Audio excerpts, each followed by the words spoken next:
ცოდით რომ რაც უფრო ჭკვიანი არის ძაღლი, მით უფრო რთული არის მასთან ერთად თანაცხოვრება. ხშირად ეშლება და გონიათ ხოლმე რომ ეს პირიქით არის და რაც უფრო მარტივად იწვრთნება ძაღლთან გერმანული ნაგაზი, დოვერმანი, ბელგიური ნაგაზი, როტვეილერი და მსგავსი ჯიშები, მით უფრო მარტივი თანაცხოვრებადი იქნება. მაგრამ საკმაოდ მცდარი არის ეს ინფორმაცია და ბევრად უფრო სავარაუდო არის რომ ეს ყველაფერი პირიქით იქნება. და რატომ?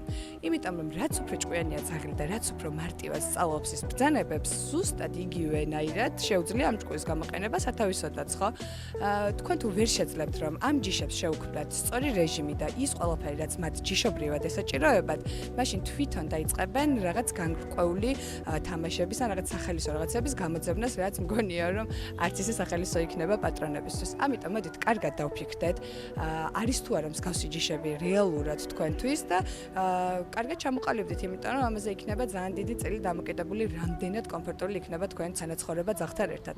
მადლობა მოსმენისთვის, გემშვიდობებით.